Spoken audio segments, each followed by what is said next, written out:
with something that causes their heart to stop.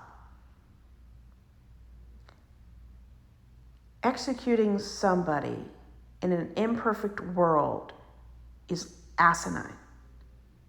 Unless there are no mistakes, no issues, no racism, no sexism, no elitistness, then I could entertain the idea of supporting the death penalty. But we don't live in a perfect world. We don't live in a world where nobody is racist, no one is homophobic, no one is sexist. We live in a class community. We believe that, I personally believe, if there is a white victim, the odds of the person being convicted is much higher with the death penalty. And churches don't like to confront bias, not in the Southern Baptist or any of the fundamentalist churches I've been in. They will use their money to lobby and legislate more death penalty, more higher, stricter sentencing. Instead of killing murderers, we need to up the sentencing for child predators and people who harm women or very vulnerable people in society. If somebody gets more time for a unit of crack than they do assaulting children, we live in a disgusting society. If someone can get 50 years in prison for a pound of crack, but a child killer or a child predator gets 5 years in prison, we are enablers. The United States enables predators. The church enables predators. The church creates predators because a lot of these predators grew up in church. They heard the doctrine of the Bible. They heard and saw the hypocrisy, the enabling, the gaslighting. It's easy to become predators in church. And it attracts a lot of predators. It's a perfect place to harm and deny. The church is like an insurance company. They expect everything from you and give very little good in return. And if you're lucky to be in a church that doesn't have abusive dynamics, treats you well, and it's a happy place to be, you're lucky. That doesn't mean it's not teaching abusive, sexist, homophobic Bible verses, because it's everywhere. We need to abolish the death penalty because we don't live in a racist-free environment. We care more about white privilege than we do the suffering of minorities. The Southern Baptist Convention would rather focus their attention and legislation on getting porn, gay marriage, and IVF illegalized than to up sentencing for child predators and for reporting predation in church. Who cares how people have kids? Who cares who they marry? Who cares what they watch? As long as everyone is an adult, they consent, and nobody is being harmed. Who cares? Because religious people care more about how people use their butts than they do about what adults are doing to children.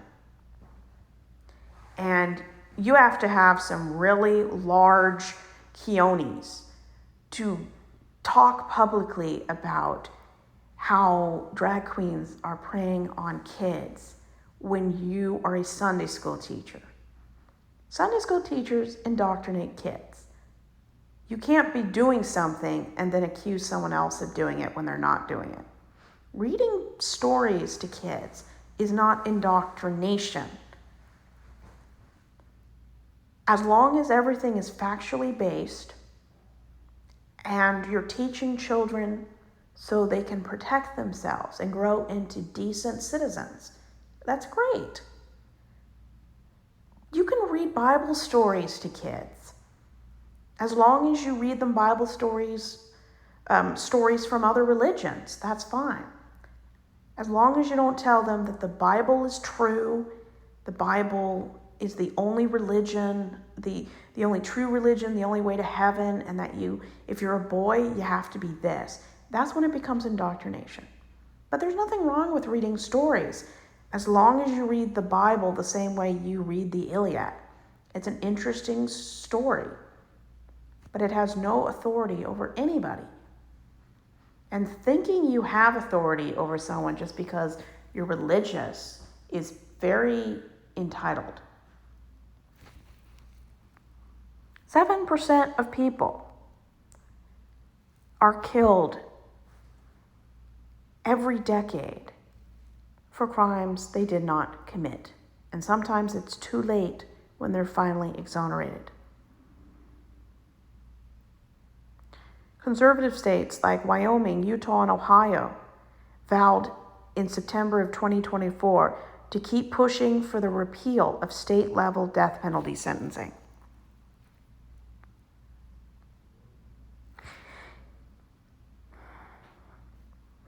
So why do we have the death penalty?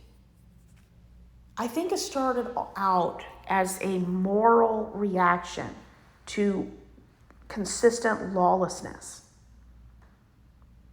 But we're not lawless like we used to be. We are a society that holds people accountable. Not consistently, but we do hold people accountable for crimes. Women can get justice in ways they've never been able to get justice. Minorities can now stand up against white supremacists. That doesn't mean it's any less dangerous to do so, but they can actually get a day in court. 50 years ago, minorities seldomly stood up against racism. That's why they had to start the civil rights movement. At one time, queer people hid in the shadows. But at some point, after the 1950s, they chose to rally and protest. Because the moment you stop protesting and become silent is the day the white supremacists win.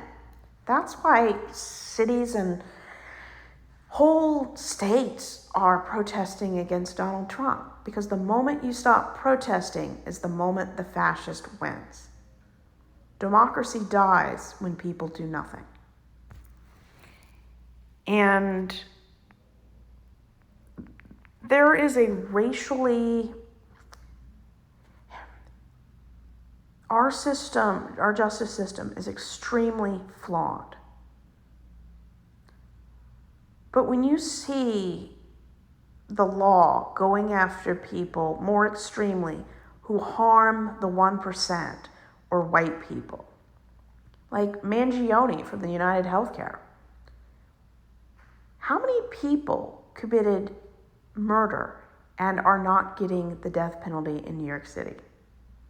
The only reason he's being brought up on terrorism charges with the death penalty is because he shot somebody who was in the 1%.